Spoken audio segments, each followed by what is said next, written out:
My name is AJ, and I am addicted to watches. It's sadly...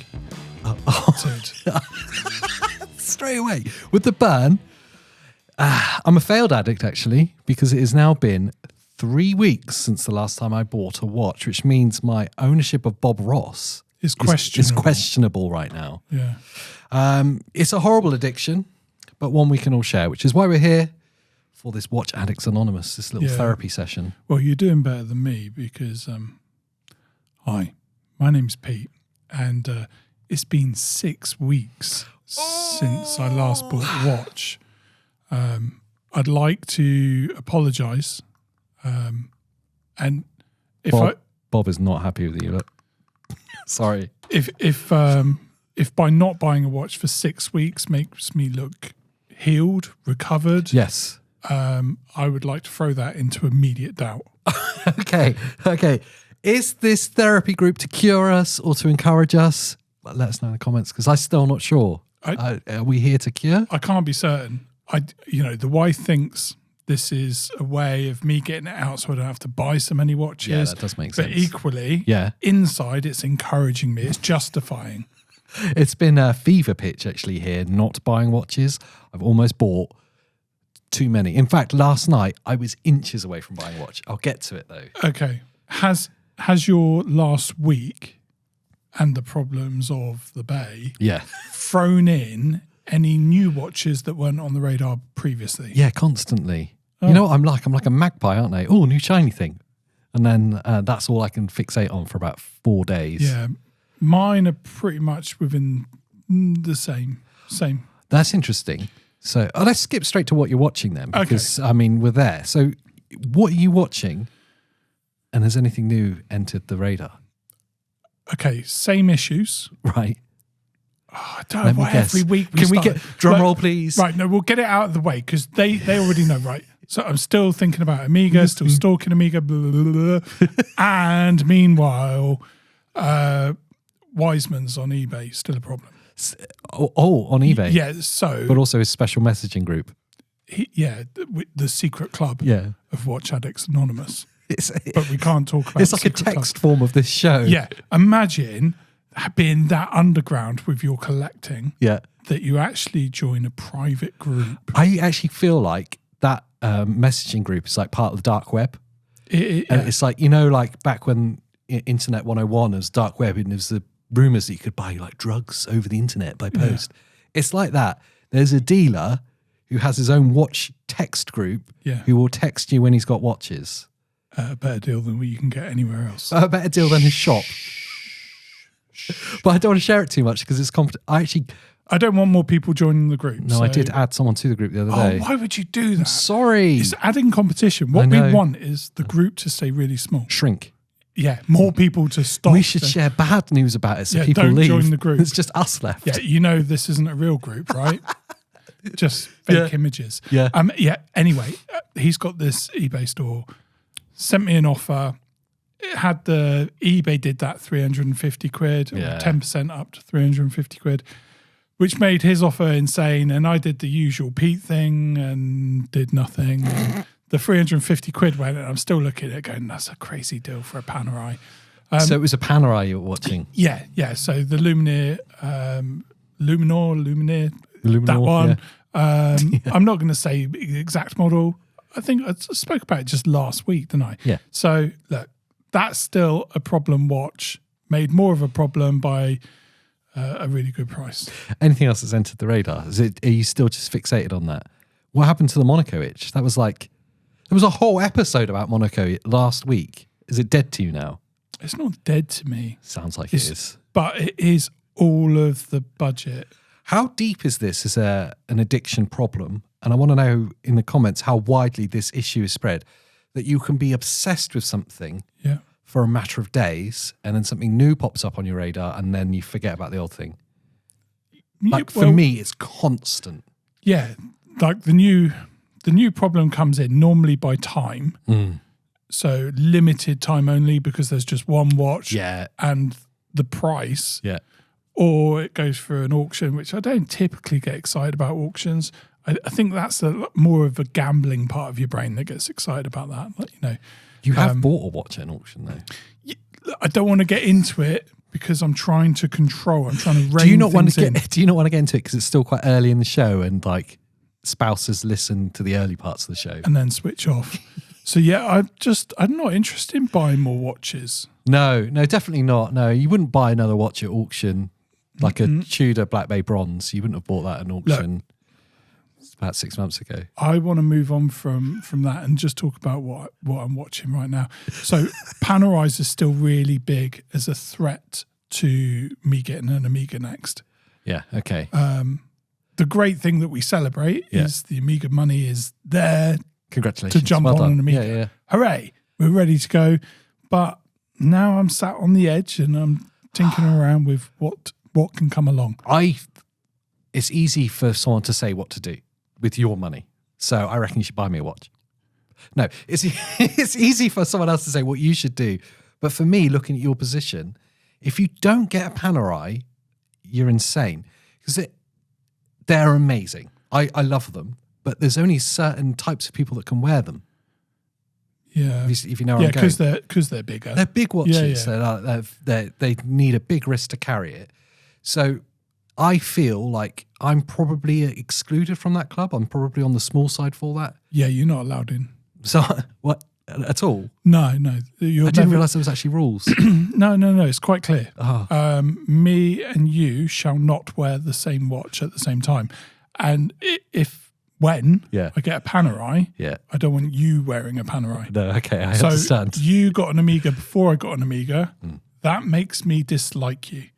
Dislike me? Not... Yeah. And Matt. Matt as well. Yeah. Obviously, Matt got the same one that I want. Yes. So the dislike is greater.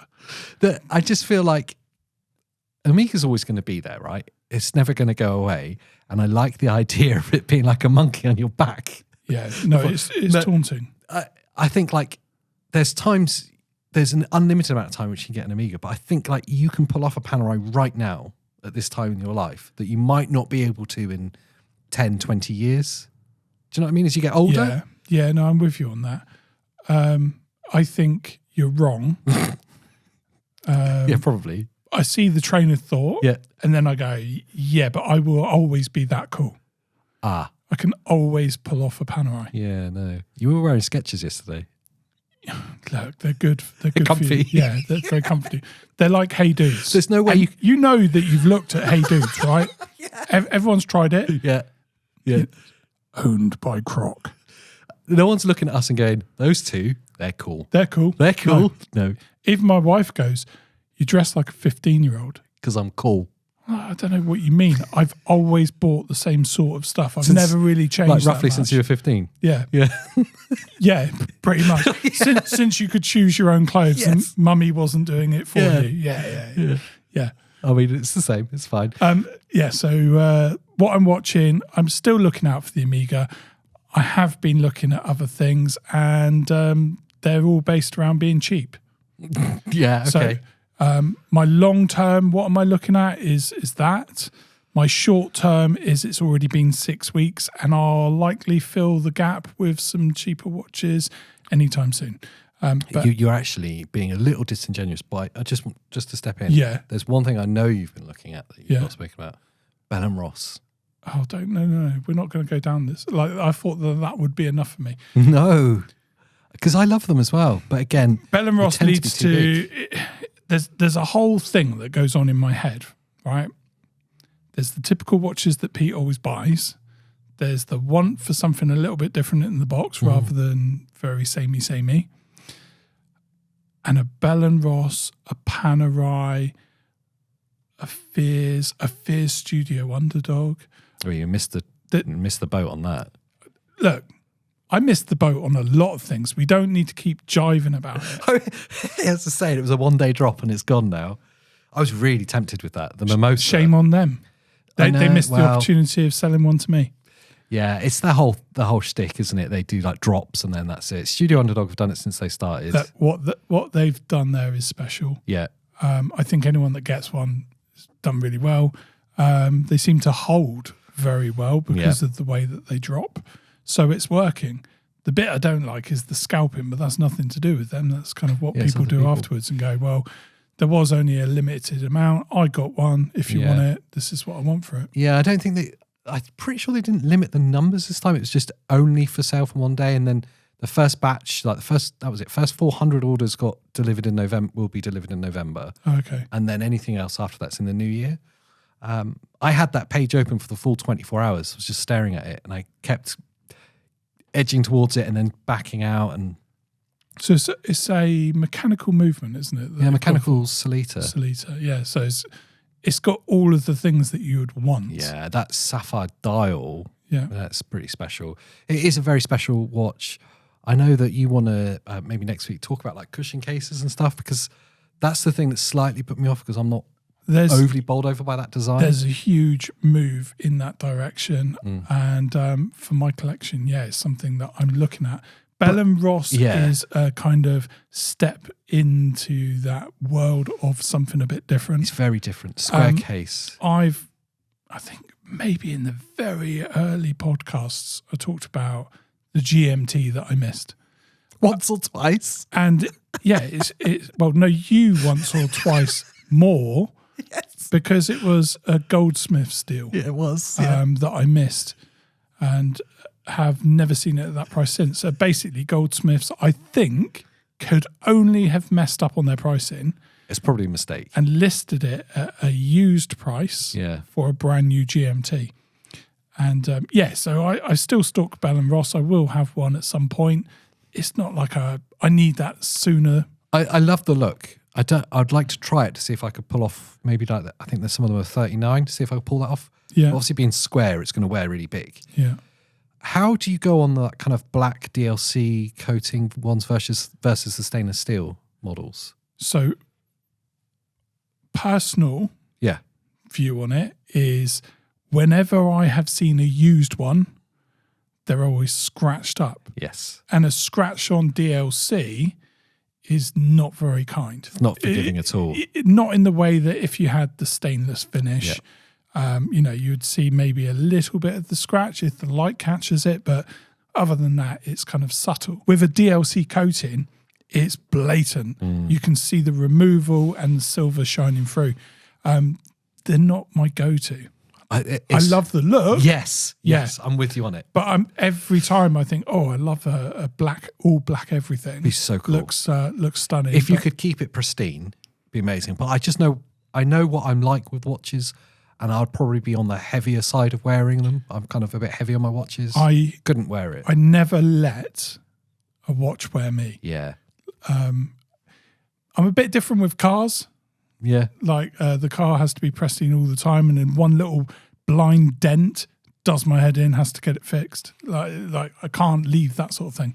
But with a watch, I don't think about it at all. I think you've got to be like, A, you've got to be like that to enjoy it. But B, I think it's important to remember that really these things should be little markers of time in your life. And like big watches you buy to celebrate an anniversary of some kind or a milestone. And if you were to keep it pristine, it would look like you've not lived in this watch at all. But really, it should show you that it's been lived in. And each mark, you should be able to go, that's when I clunked it on the door that time. Yeah, I still cringe. Oh, yeah. You know, you've talked about walking through doors with your arm behind your back. Yes. I still do some stuff. Like, I wouldn't get it purposely knocking on something. No. I wouldn't go skateboarding with it and using it as a brake. You'd go... Maybe I could go. Look, I'm just saying it might not look like I do the skateboarding, but I could. That does make sense as to why you're so cool. Yeah, it's part of the cool thing. Anyway, let's move on from me and my problems. AJ, what you watching? Okay, so this week has been filled with two kind of problems primarily. One is, I keep rubber banding back to this, is the Yema. Yema have got a sale on their Supermans at the moment, the French brand, or Yema, however you say it. Yeah. Yema. I would imagine the French say Yema, but we've already been pulled up on this. I saw in the comments just last week. If you're here for like watch excellence and kind of like how to do things properly, you're definitely in the wrong place. Yeah, someone pulled your pants down in the comments for saying Ricard Mill. Ricard Mill. And they said it's Richard. I don't know if you can't understand the spelling, but it's Richard. Is it? But he's French. Has anyone asked him? Richard. Yeah, I've never heard of a French guy being called Richard, but maybe he is. Maybe he would prefer it if you said Richard Millie. Or the guy in the comments would. Yeah. Yeah. Oh, yeah. Okay. Millie. So Richard Mile. Yema can be Yema. Yema. Whatever they're called. Yeah. They've got a sale on at the moment on their Superman models, which is... you kept that quiet right up until this point. I'm surprised you haven't seen the ads because we probably share the same cookies on everything. Yeah, they've got 25% on them at the moment, which brings them down to like 800. They're a beautiful watch, a beautiful dive watch. But I'm stopping myself on that, kind of, because it's not the model of their watch that I really want. I want something with their micro rotor movement in it. I don't want another, because they're obviously a French manufacturer that either have their own in-house movements or they use Solitas. The Superman uses a Solita, which is cool, and it comes in like £800 new, so very good value. But their in-house movements, it's different, isn't it? And your collection should have that variance. And if you're going to buy a French watch, then make it a French watch rather than just going for another Swiss-made thing. Yeah, I like that. But the price point is very tempting. It's like, and it is a beautiful looking watch on a lovely bracelet, like a really kind of vibrant blue dial. You could have it white or black if you wanted to as well. Lovely watch. So that's been really kind of causing me a few problems. I've been on the edge, and then I talk myself out of it because it's not the exact one. And then remembering the conversations we've had about go for the one you actually want, wait for that, don't compromise because it's just a good deal. Yeah, I had that on a website just the other day with the Glycine Combat Sub.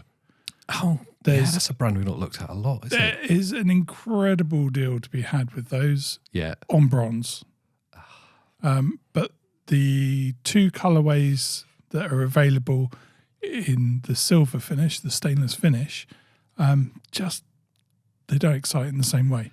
I remember looking at those and thinking exactly the same thing. The bronze color and the dial combination they use for that, it's like, it looks beautiful, but I just can't wear it. Yeah, so in the stainless finish, which is what I'll go for, the only colours available are like a brown dial and I'm trying to think what the other one is. I'm not going to make it up. Have you had a brown dial watch before? No, never. And I'm up for change. Yeah. I do want more variation, but it just doesn't talk to me in the same way.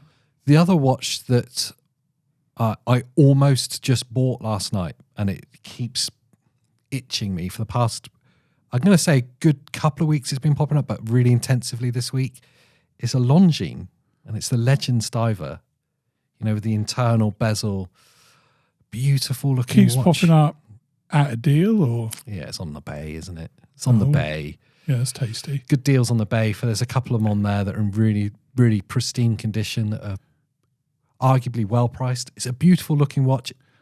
All I can say is I know the Longines get a hard rap in as much as they're just an ETA movement, and it's one of the big Swiss brands, but it's a conglomerate. And here's the thing: my Longines Conquest, I love wearing. Yeah, it looks beautiful. Yeah, great watch.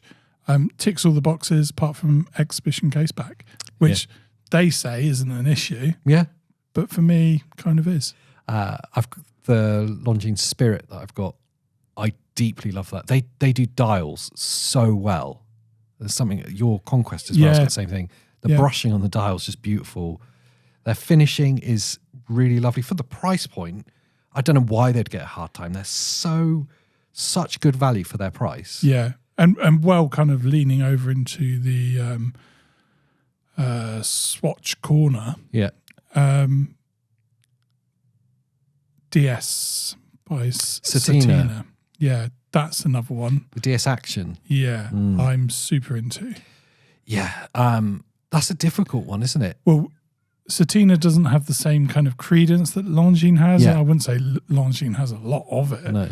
I love Longines, but I don't see others in the same way. I'd like to know why. If you're one of those people that aren't into Longines, you've got to let us know in the comments, because I need to know what the thing is, because every Longines watch I've held or owned or you've had has just been exquisite.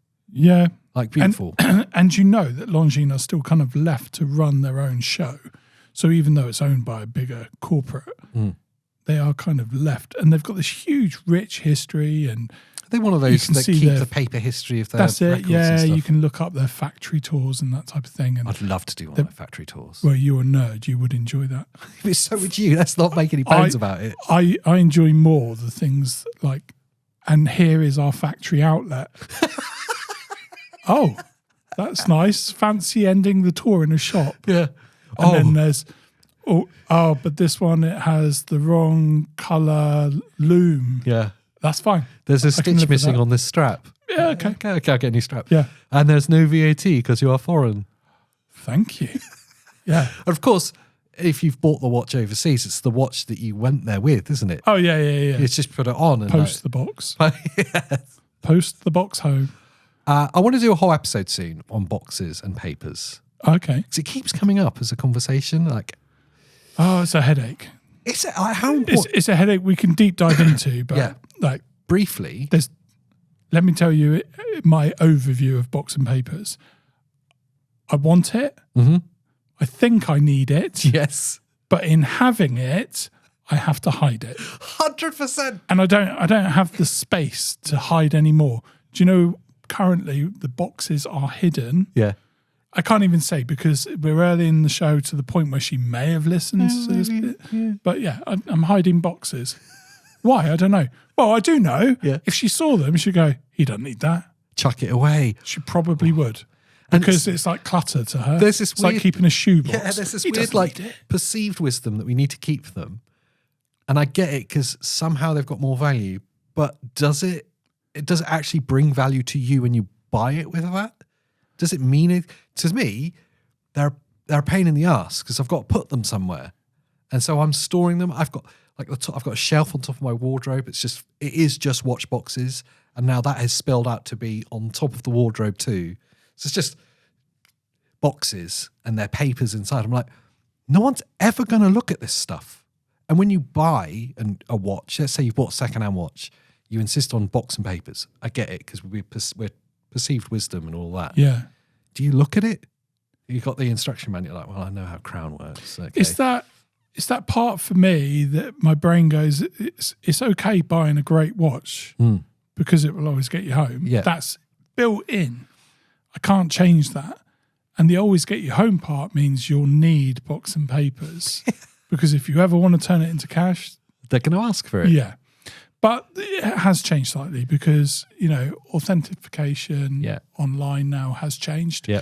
And I noticed we really should be sponsored by eBay. But the amount I know. The amount we talk about eBay, they should be sponsoring. Because I noticed the other day that on a watch that was under 1,500 quid, they had the opportunity for you to pay to have it authenticated. And that's something entirely... How much was it? I'm sure it was £99. That's just add to cart when buying it from the seller. Dude, that is game-changing. Yeah. Like, that changes everything. So I haven't seen it across the board, so I'm assuming it's a rollout. Yeah, it must be a rollout. They're going hard in all of their areas, electronics and like fashion items as well, the same things. And they're eBay pre-loved or whatever it is, like reconditioning things. Yeah. So they're going hard on making eBay way more legitimate. The fact that the authenticity thing's been there for 1,500 and above has been amazing. Because when you're dropping big money on a watch, all of the mind's at rest. I wouldn't buy a watch on eBay without it. Yeah, it has to have it. The two big things that always frustrate me with it is, one, it's not available under £1,500 because there's lots of watches that are like £1,000. That's still a huge amount of money, but it's not breaking that threshold. And the second one, it's not available on international orders. If they fix the international orders thing, then imagine that as a marketplace. You buy watches at Japanese prices or importing from America. Like, that changes the market entirely for pre-owned watches. Yeah. But under 1,500, it being there as an option, there's so many more watches I'd check out now. Yeah. Many more. I think it's kind of worth making people aware. Like, that's something that is obviously coming. Yeah. I guess they're trialing it and see if people choose to add it to their cart. But for 100 quid, it's totally worth it. It's a smart move for them as a business model because that uncertainty, pay a small amount. The thing I'd always done, if it was under 1,500 of late and I wanted to buy it off eBay, I'd only go to certain jewelers. like that's a good jewelers shout. with names that I recognise. Yeah. And buy it from them because they quite often have eBay outlets and stuff. Ernest Jones is one of them. Like, because then I know it's obviously like legit. But now the whole market starts to open up.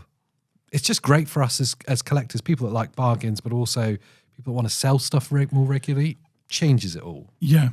I'm thinking £100. I'm thinking in the mindset of me, which is I love a bargain, and I'm sure most people would want a bargain. Of course. Yeah. So to be finding it online, it's removing that one hurdle of uncertainty. Yes. So it's a really obvious move to. And in that world where authenticity exists for expensive ones and now is available for cheaper ones, how much do box and papers matter in that world? If the majority of watch purchases are going to happen on eBay, I'd imagine they do. Save that for a dedicated episode, because for me, it's still something that I really struggle with. It's kind of broken. And when I go to like... but there's definitely a price point thing. Yes. You go, this 10 grand thing is now... And if you were overseas, let's say you've gone on holidays to Japan, you went to the watch markets. And where it's kind of standardised used market doesn't have box and papers. Does it bother you? Yeah. It's weird. It's a weird one. So going back to the point, Longines Legend Diver, I'm on the edge, and the one I really liked, they sent me an offer this afternoon. So it makes it even harder. So it's time to ask you, Pete, what you're wearing.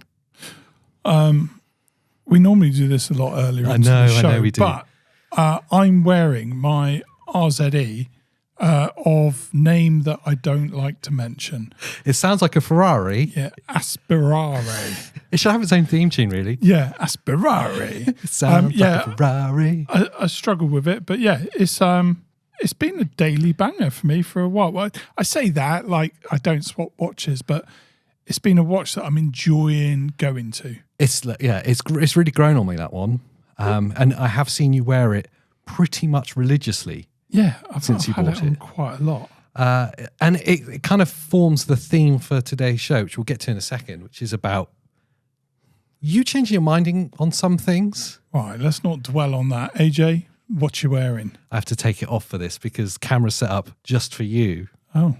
I'm wearing my Formex Essence Lagrera, the 41, in its carbon fibre and ceramic case. Again, to celebrate the theme of this show, but this is a watch that I do deeply love wearing, mainly because I like to see your lustful eyes looking at it. It's the watch that should have been mine. It should have been yours, maybe. Maybe one day it will Definitely should have been. And will be. Next time that you overstretch and go, I need it now, I'm going to say it's going to cost you that watch.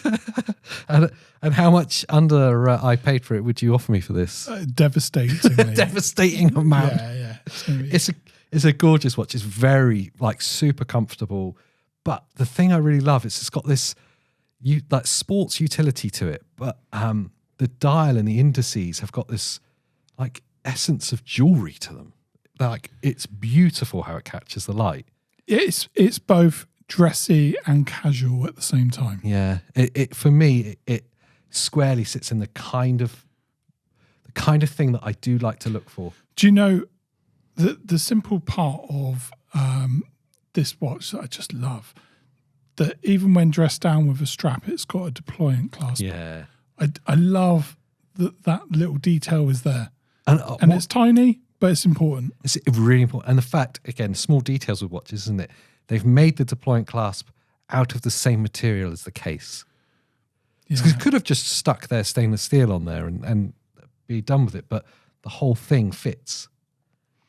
I just want to fiddle with that shock absorber every time. Just pop the watch up higher. It's such an unnecessary thing, but it's obviously their signature.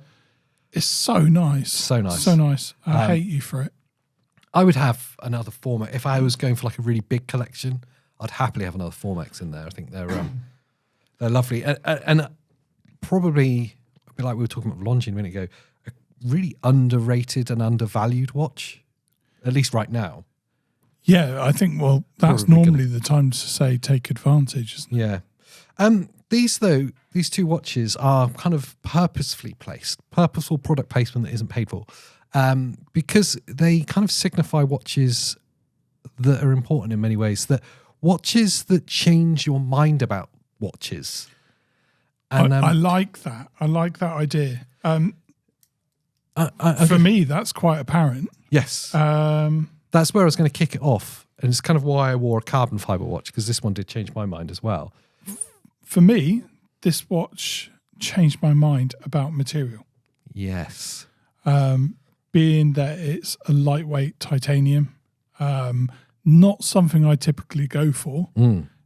Even the dream tier watches of like the Rolex Deep Sea, or Sea Dweller, it's a heft watch. And with bigger watches, the one thing I've always found is I like that certainty of its weight being there. Yeah. With a lighter watch, I've always been a little bit unsure that, it doesn't feel like you're wearing a watch. I'm questioning things in my head as we're talking about it, because weight is one of the big things that I've changed my mind about recently. And it's interesting that the RZE has changed your mind at least a little bit about it. I thought I never liked light watches, and then there's been some that have pushed me into it. But you've quite loudly said that for a watch to feel valuable, it's got to be heavy, like weight is a sign of quality. Definitely. Is that still true to you? Or do you feel like that's even shifted as well? No, do you know what? I'm still there. I'm just saying that I've broadened my ability to buy. Yeah, that's fair. So there's more watches now that I can go to. Whereas previously I only went for I like a big, thick watch. I'm trying to think. There was another brand that we saw at the watch fair. In the back corner by Christopher Ward. Can you remember the name? I know who you mean. I can't remember what they were called though. They've produced a whiskey or something recently. Super heavy. It was a massively heavy watch anyway. It'll come to me. Yeah. I love brands that have like a thick case. Yeah. A lot of people just want slim. McCade. Damascus steel, so heavy. Incredible. Yeah. And those watches jump out to me. They're an immediate love. It's very easy to sell that to me because I like a watch that's got some presence. Yeah. I can't wear smaller watches without being conscious that it's too small within my wrist. And again, the size of the watch, I think it's been spoiled by jumping straight into Breitling. Big boy watch. Yeah. They've got the depth. Yeah. And a lot of watches now are all about being small, which is a very vintage kind of angle on watches, lightweight and thin. Is there still a perceived value to heavy in your mind? Like, let's say, well, this is a good example. What do they retail at? They're like 1,500-1,600 quid. Exactly. Is that okay in your head? Or is that too expensive for a light watch? It's a difficult one, isn't it? That is difficult. Yeah. Everything about me is telling me that it's wrong. Yes. Yeah. It's very, and when you feel like the carbon, it's got, carbon has a synthetic quality to it that's almost like plastic. Yeah, which... And does that make it feel cheap?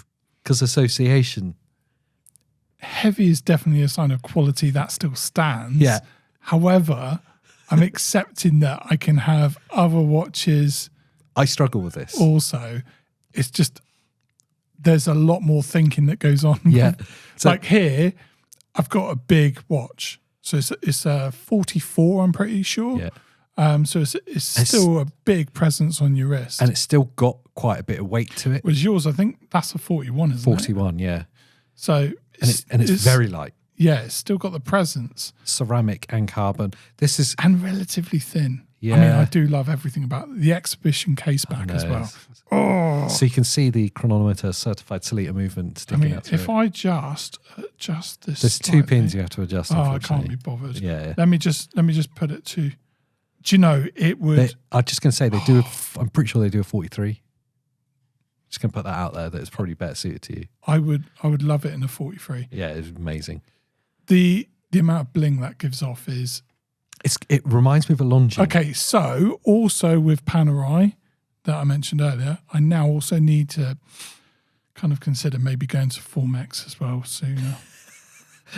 Get to a Formex Essence 43, I think would be banging for you. I can't really answer without feeling like I'm being disingenuous. I still love heavy watches. Yes. But watches that have changed my mind, the RZE in titanium has led me to where I'm now considering with Panerai having the titanium. Yeah. I mean, don't get me wrong, it's definitely not cheap. It's £1,000 for the bracelet. Oh, Jesus. But the incredible watch with huge presence, but when you wear it, it doesn't have that same weight. I will say titanium has a very unique feel to it. It's very nice to actually feel the metal. It's different from steel. It's got a very unique kind of quality to it. And look, although I have seen some companies do a polish. Yeah, it's very hard to polish titanium. But yeah, I know what you mean. I've seen it. And the other thing is like this RZE, the Asperari, isn't it? Asperari. For a titanium watch, is actually still quite heavy. So you've kind of dipped your toe rather than going like all like swimming in it. And that's mainly down to the size of it. It is a bigger watch and on bracelet as well. A lot of sapphire. The titanium bracelet has obviously got a bit of weight to it because there's a volume. The struggle I have when I'm thinking about this light watch thing changing my mind is the Norcane. Like that. Well, the Norcane sits in the kind of wizard spot. Yes! It's like that hot versus crazy. Isn't it funny how you can like absolutely disregard some things from the argument entirely go, but that's different. Yeah. And Norcane, like I defend with Hublot, it just sits in a magical part where none of the normal rules can apply. Yeah, it's got its own thing. Absolutely okay because they are the exception. But it's super light. It feels like carbon fiber. I know it's their own kind of. It's carbon fiber. Let's be frank about it. But it's Nortec. Nortec, that's the one. Yeah. Well, it's a basic. They can call it what they want. I still love it. I still love it. Yeah. I love wearing that watch. It's an incredibly comfortable watch to wear. You put it on the right strap, like that turquoise one. It blings out. Everything about it's cool. But would you pay full price for it? Now, this is where I start to struggle. So full price is like $4.5, I believe. Yeah, and that's going to be a creeper as well. It's not going to stay $4.5. Yeah, because as the brand is gaining traction now. Yeah. I mean, there was a time where you could only see Norcane in big cities, and maybe one AD had it. Now it's popping up everywhere, and in the last year that's happened. So its popularity, there's no doubt, is really moving. But also prices only go one way with these brands. So at that full price point, let's say it's in that $5,000 price point, which there is a huge amount of competition there. Does that feel of watch represent that quality? The truth is, it's really hard. There's no scrappage value. None. Okay, so it's all brand value, which brands, peak and die. Yes. You see it across all kind of fashions. So no, there is no real value to it other than your own desirability for it. Yeah. And hopefully others feel the same, which keeps it overly inflated because it's not a material cost, is it? Definitely not. So it's the fact that people want it that's driving that. I can justify it in my head at the price that I paid for it because it was a crazy deal on Goldsmiths at the time, which put it down to less than half price, which put it at second-hand price brand new. So like in my head, I was like, that's an easy yes. And it's the version that has the Knissi movement rather than the Sleater movement in it. So it's like, oh, yes, that's cool. Yeah. If it was full price, well, I wouldn't be buying it at full price. I couldn't do that. There's a really interesting part of this debate that you haven't even kind of touched. So you look at the less desirable materials being overly inflated in essence. So Norcane, where you've got some type of carbon, or here where you've got some kind of titanium. And you go, there is no real scrap value. No. So it's all about desirability. On the flip side of that, you've got precious golds. So like all gold bracelet, 18 carat, 14 carat, and you know they're being massively undersold. Hugely. Because the scrappage value is one thing, which is it's always going to be that it's gold. Yeah. So there's always a worth to it. But desirability's not there. Not there and at it's all. bizarre. So you see like precious metal watches are now only starting to pick up. And the reason being is gold is always worth gold. Yeah. And people are now choosing more to go with bimetal and out gold. So I think that trend is one to jump in on sooner rather than later. Yeah. Although I know most people would just detest wearing gold. Well, it's a difficult colour to wear, isn't it? Like an all. If you wanted to know where Rolex. trends are at, I would say for the last 20 years, even myself with a wedding ring. Yeah.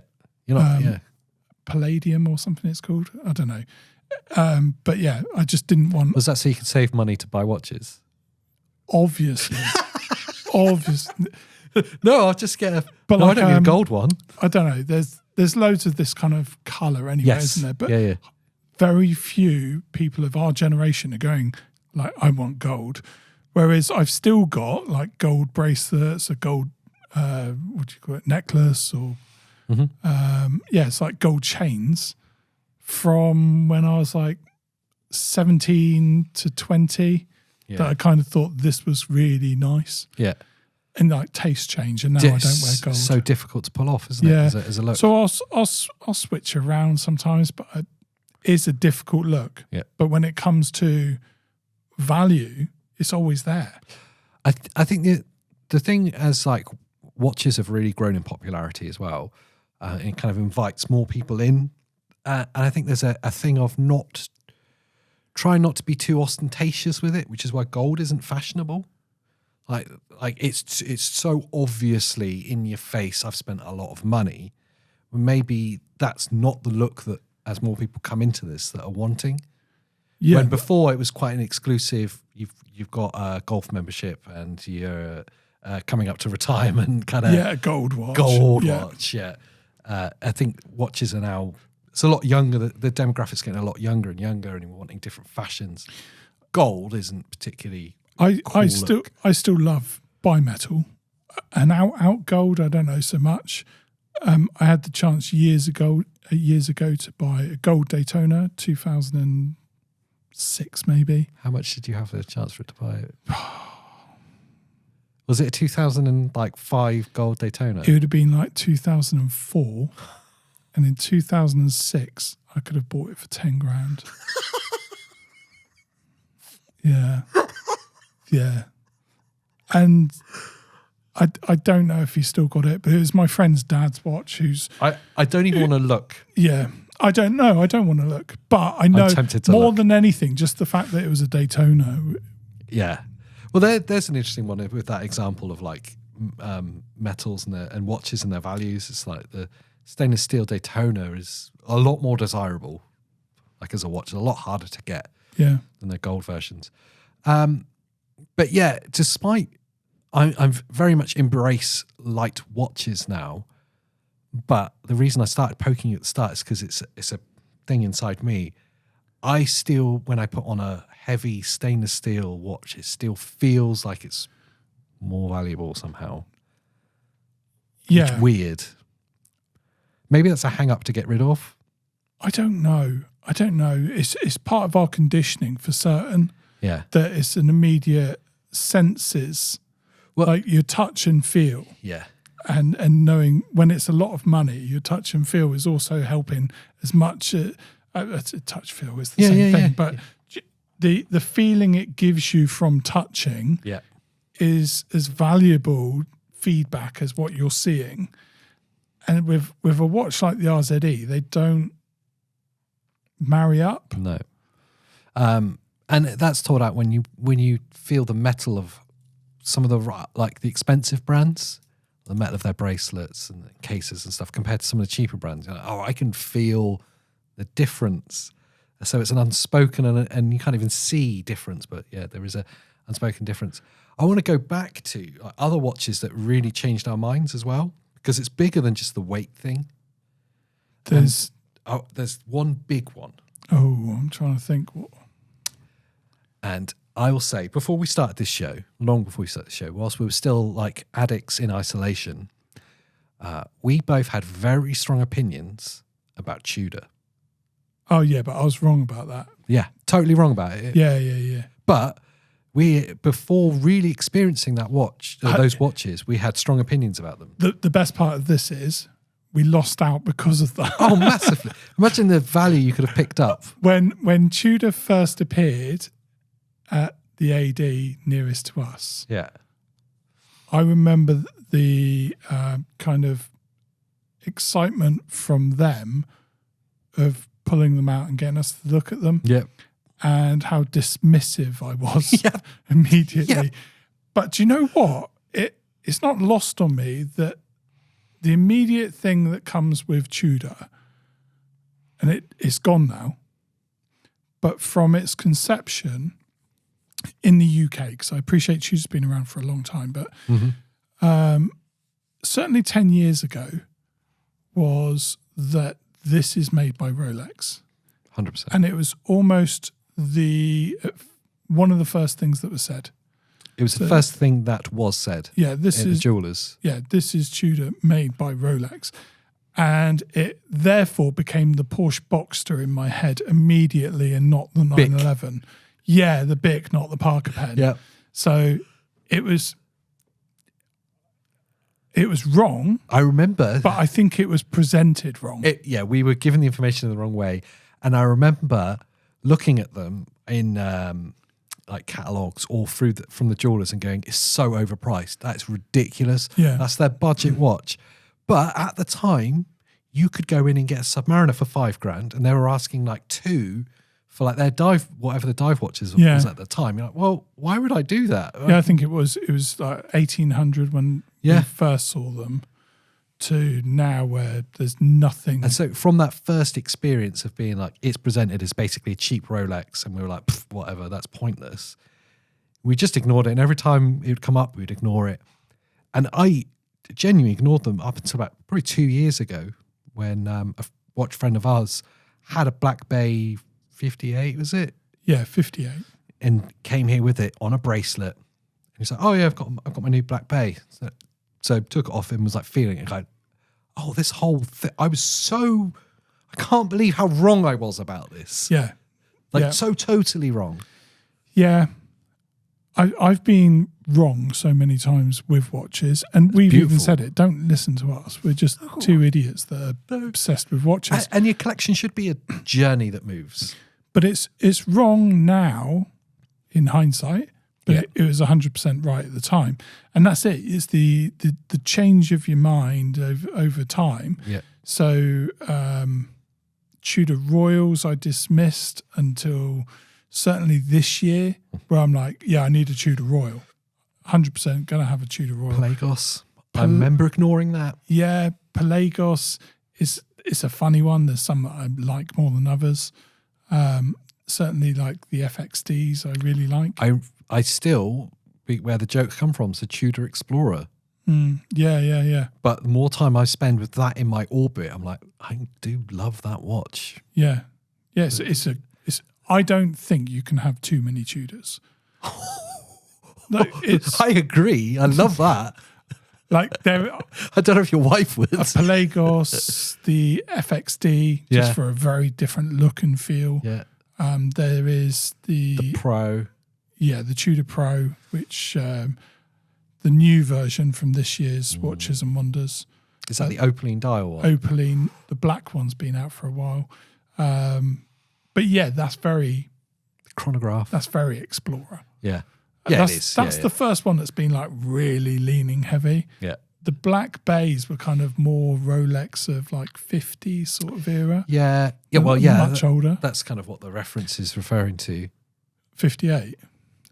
I feel stupid that I've only just realised that. Yeah, it's about the inception of the dive watch and stuff. Okay. No, but again, you don't come here for the watch history lesson. No. This is irreverence. Yeah, well, that's it. You know, every day's a school day and all that. But yeah, there's been watches along the way that I kind of pick up and I go, actually, I'm really into that. Having a TW Steel made me lust after jumping to a U-boat. Yeah. So TW still being valid. Yeah. You know, has it got a place? Oh, it's just a rip-off of the U-boat. It's a totally different price point. Yeah, and it's a whole brand of its own. It's a great way of getting in and going, would I wear that sort of watch? It was my first watch. Yeah. It wasn't my first like luxury watch, but it's my first watch. Yeah, my first watch. It was like, that's TW Steel. It's cool. I love that you class automatic as like first proper watch. Proper, yeah. It's got to be first real watch. Yeah, everything before that was like Casio's, not real. And then what else? Well, it's changed your mind. I can think of one that's changed my mind. Christopher Ward definitely got me into micro brand watches. Christopher Ward was the first one with any kind of credence that was shouting out. Yeah. And because of all the money they were spending on marketing, you couldn't really ignore him if you were looking at... If you were doing your research. Yeah, if you're doing your research. and then obviously coming across other micro brands with more confidence. So like Elliot Brown, I'd seen loads. And had not really paid much attention to. Yeah. But yeah, Night Watch was probably the first that pinged off as a UK micro, and ended up having a couple of their watches. They don't seem to appear in the same... They don't mingle. Yeah. No. And you know, like... They sit on an island. Brands like Christopher Ward, Elliot Brown, like Fairer, those kind of brands... They will go to the same watch shows. You see them everywhere. You see the same people appearing at the same places. I never hear of people talking about Night. They just don't seem to be there. They seem to kind of do their own thing. Yeah. But I think what they do is very cool with tritium. They'd sit really nicely next to Elliot Brown. They definitely would. Like, same audience. So they've got quartz, they've got autos. Yeah. They're doing some cool stuff. I still stalk them because I'm just a fan of what they do. I think you're cool. But they don't make a song and dance. They don't really do anything in the way of marketing.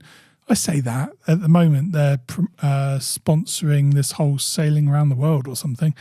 Something I saw on their social media. Kind of fits the brand. They've got a new version of the Alpha, I think it is, to support it. Yeah, nice. Looks really nice. Tempting? Oh, of course. Yeah, good. Yeah. Yeah. Yes. I think it's around 600 quid mark. But you know what you're getting. Yeah. I've got a couple already. That's the hard part, is thinking, well, I have to get rid of one. I don't want two of the same watch. You know, this temptation appears on my radar quite a lot. You could just get a second watch box. Yeah. I've got issues. Got issues. One that absolutely like rocked my world in a seismic way. It's a really sad one. It's the Monaco. We talked about it last week. I know it was a watch that you were desperately trying not to buy. I had a deep love for that watch. And it was it's a really stupid reference, but from Breaking Bad. Yeah, the first time you saw it kind of in mainstream. Yeah, that wasn't like posters or like racing references. It was like in a kind of real culture. And obviously... If you haven't seen Breaking Bad, you've been sleeping on a rock, but the main character gets gifted one in it. And I remember thinking, that's the most beautiful watch I've ever seen. That's just phenomenal. And then from then on, anytime I go to jewelers, anytime I've gone, back then it was Watchfinder, I'd always look and I'd be stalking the Monacos. It had to be the blue dial, chronograph, like it's just so beautiful. And it wasn't until we went to try them on this year. That was the first time I was like, seriously, I'm in a position now where I can save up for these things, when before I wasn't. So I went and tried it on, and it was the most singularly disappointing experience I think I've had in watches. Yeah, I get it because in real life it kind of drowned you. It absolutely drowned me. It was like wearing Dad's watch as a little boy. Yeah. It's like, that's just far too big. I've got like 7-inch wrists as well, but it's just far too big for me. And that's really sad because I could convince myself that it's all right. I've had oversized watches in the past. I can convince myself it's an okay thing. But if I'm spending the kind of money they're asking now, I know deep down that I'll be convincing myself and not actually loving it. Yeah. And so my whole like zenith of watches was like completely shaken from that point. And I think there was a moment then where the watches I started gravitating towards and started falling in love with changed. I don't know if anyone who's been watching since the beginning will notice that there's you've definitely gone shift in my taste. Smaller, more vintagey in style. Yeah. Yeah, that's very true. I think watches that change your taste. My taste has definitely changed over time. I've always loved bimetal. When I get a royal, it will most likely be the one that jumped out to me, which is the bimetal. Yeah, it's beautiful, to be fair. Although, again, from a Daytona point of view, I also like the fact that you can wear the stainless one at any time. Blue dial? Yeah. Yeah, it's gorgeous. It's something that kind of, it goes with anything that you're wearing, doesn't it?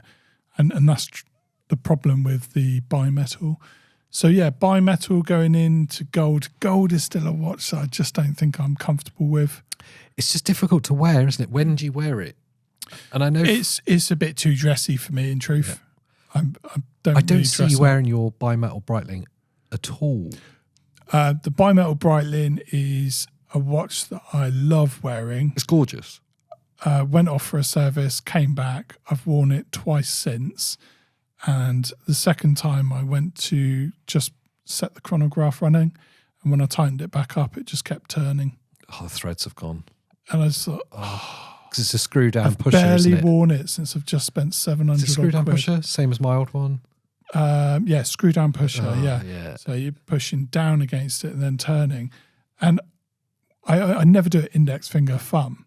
So first couple of terms, index finger thumb, and then I'll get one of my odd fingers so you can't tighten it too much. Oh, wow. And I just feel it bite and immediately stop. So I know I haven't over-tightened it, but... And I can't imagine it was the kind of thing you would have played with a lot. No, before. I very rarely set it running. And it was that point I put it on, thought, do you know what, let's just enjoy the sweeping hand. And as I tightened it back up, are you kidding me? There just wasn't a bite point. So I've not worn it since. That's gutting. So I'm going to have to send it off again. But I was so sick because I just paid, I think it's over 700 quid. I hate seeing how much it's going to cost. It'd be, do you know what? It's probably worth finding someone that isn't Breitling for that. Yeah, it's had a full service. Yeah. So it doesn't need, and if it goes back, I'm going to get the same thing from Breitling as I did last time, where they want to change the glass because it's faded. Exactly that. I'm like, I don't want to change it. I want to keep it as it is. You probably class it as a vintage watch now, which is kind of mad. Yeah. Well, must be coming up to 2005. So it's 20 years old. Yeah. So it's on the verge of being like what you'd class as vintage. And so you want to start considering like keeping all the original parts and not replacing glass or having it polished too much. Well, I'm glad that when it went off, that I was like, because there's that part of you that just wants to say yes. Yeah. Just do it. I was like, no, I really don't want to. Is it scratched? Is it? And they're like, no, it's just the anti-reflective coating's faded. So it's like, no, just keep it. Yeah, please. And I know it's that lovely blue on the inside of the glass, but I don't really want it played with too much. Polish it. Yeah. That's fine. And the case, when it comes the back. bracelet and everything was gorgeous when it came back. It's like it's brand new, isn't it? Yeah. It's ridiculous. But so that's the only reason it doesn't get It's not any... a style thing then. That's just nice. No, absolutely love it. It's a heft of a watch. It's gorgeous. Yeah, I've always loved that watch. It's a shame that you're not wearing it, but nice to know it's a reason. Might be worth finding someone like Horologem or someone else in the UK that could do it. I think it'll be, it'll have to go off to them, and no doubt it'll be a faster turnaround than 3 months of going back to Switzerland. Yeah, that's the real pitfalls, the kind of hidden expenses of Swiss watches. I do want to find someone reliable in the UK because as the collection has grown, I'm aware that I'm going to start having to chip away at some of these. I think, servicing wise, that is. Yeah, I think I'll test them out. If you could go on the rope swing with your really expensive watch, that'd be great. Yeah, but do you know, I see them around. I see them at shows. Yeah. They do all of the Sleater movement rebuilds. Obviously, you wouldn't do anything like an NH35 from Seiko because there's no point. Although it's gone crazy in price, it's now more like 70 quid if you want to buy that movement. It was like 20 quid a few months back. So yeah, the price for the movement's gone crazy, but it's still not worth the man hours to. That's because Seiko started reducing supply. They were doing what Seagull did with the ST19. Yeah. Like you have to put in huge orders now. So you'll probably notice a lot of the micros shifted over and they're all Miyota now. Yeah. Because Seiko stopped supplying unless you did big orders. Yeah. Which makes sense, really. But yeah, I think if they're doing servicing on like a Solita, then it's worth checking out anyway what it will cost, because obviously you've got to take it all apart. You've got the internal thread that the pusher screws into. I've seen that is just turning in the barrel. I've seen Wristwatch Revival repair those on old Rolexes, so it's definitely doable. Hey everybody, it's Marshall.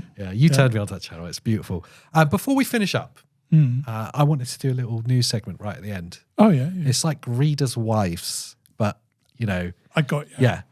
Just reading out some of the best comments from the last week, because there's some beauties. The first one I come to, AJ, Lord Douglas Pipe. Lord Douglas Pipe. It's always good to have a Lord in.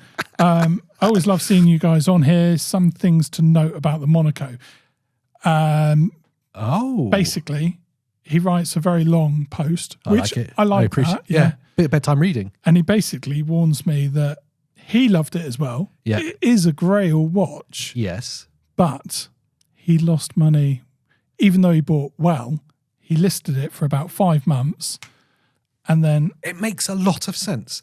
When you go on like Watchfinder or any other secondhand retailer, there is always tons of Monacos. Yeah. So they're just hard to sell secondhand. Well, that's what he's saying. They're hard to sell secondhand. And do you know, I didn't jump at it when the special offer was on. And I kind of kicked myself, but there's a kind of reason I'm hesitating on it. It is all of the Amiga budget. Yeah, it's a lot of money. So I've got to love it as much as I want to get an Amiga ticked off the list. But there is a lot of competition. There's a lot online. Sounds like you could actually rob it off people as well. Yeah, it sounds like it's a watch that kind of sits around for a while. Reader's wife number 2. Rob RV. Rob RV. Another fun episode. Still feel like they need to be shorter or have notable segments. Oh, yeah, I saw that one. Someone disagreed with him. Oh, someone else? Yeah, in the replies, someone disagreed. You have to press the replies button there. Okay, yeah, I'm figuring it out. In case your opinion's being taken into account, Francis says, I enjoy the long episodes. There you go. So can't please everyone. Make them longer, make them shorter. Reply, I remember replying to that. My promise is, as this grows, we're going to obviously expand it. Oh, I think this is my pronunciation, so that's... Dr. LK. Yeah. It's not Omega, it's Omega. The E as in keg. Omega. I'll try and say Omega correctly in future. Jay Boyland, who's... I'm not sure if this is the Jay Boyland or Jay Boyland's wife, because Jay Boyland's wife has written in before begging for more episodes. Oh, she wants time without the husband. Great meeting, as always. Hope you planned a trip to come up to the Bristol Watch Convention next week. And AJ, any update on the Carbon Casio? Oh, yes. Yes. That is a good jab. I like that one. Just as I was beginning to like our little community, he's there jabbing me about this carbon. No updates on the Carbon Casio. It's now rolling into the 4th month. Yeah, it's been a long time. They took the money though, so that's good of them. Yeah, but do you know what? It's a big brand. It's going to be safe enough with them. Let's hope so. They did offer you to not buy it from them. They did. As in like, please go elsewhere because we can't source it. We can't source it. Do you want another watch? I was like... You're going, no, you will deliver that watch. Here's the thing where I'm starting to get annoyed, and I will keep calling them out. CW sellers. I've bought from them before. They've been very good. But what's annoyed me with them is that the product was announced. I knew it was hard to get hold of. And they had a little thing on their site which was get notified when this is back in stock. Yeah. So I was like, I will, actually. Put my details in there. And the next day, they phoned me. Delighted to tell you we can get hold of one. Do you want to place an order? I'll send you an invoice. I could do you a special price as well, as you're technically pre-ordering it because it's not in stock getting it in. So they reached out to me to offer me the watch. And then can't deliver. And now can't deliver it. So out of spite, I'm like, nah, find it. Yeah, get me that watch. Yeah, so we're 4 months in and still nowhere. Nowhere, no. I've seen the Pam on a bracelet, referring to your Panerai. Yeah. Not much of a bracelet guy, so it was a pass for me. It's a tough one to pull off, I think. Like Hublot, Panerai looks amazing on a strap. You can read the last comment there, the final one, the bottom one. I came here expecting a watch collection. I get Wallace and Gromit. Which one's Wallace and which one's Gromit, do you think? I don't know. I don't know that that's overly complimentary. It's not complimentary to either of us. Yeah. So it's a good comment, though. I liked it. Chris turned up because he wanted to have a look at watch collecting. And he left leaving violence. Yeah. Well, thanks for the note, Chris. Thanks. But you know what? I kind of like it. I've always avoided comments on YouTube, on other channels we've got. Just think they're not for us. The comments are like comments for people to leave their thoughts and other people engage with. Yeah, start a conversation. As far as watch addicts go, they're not all dicks. No, which has been quite good. Some really nice people out there. So please do keep the comments coming in. But yeah, Pete, I think we should wind it up. Well, that would leave with this parting gift. Recommendations from me. Yes. Make sure you always buy a good watch because it will always get you home. And when you do buy a bad watch, which inevitably will happen, make sure you let me know because I'll probably buy it off you and then just sell it on eBay afterwards. Forever the bargain hunter. So until the next time. Bye, everyone.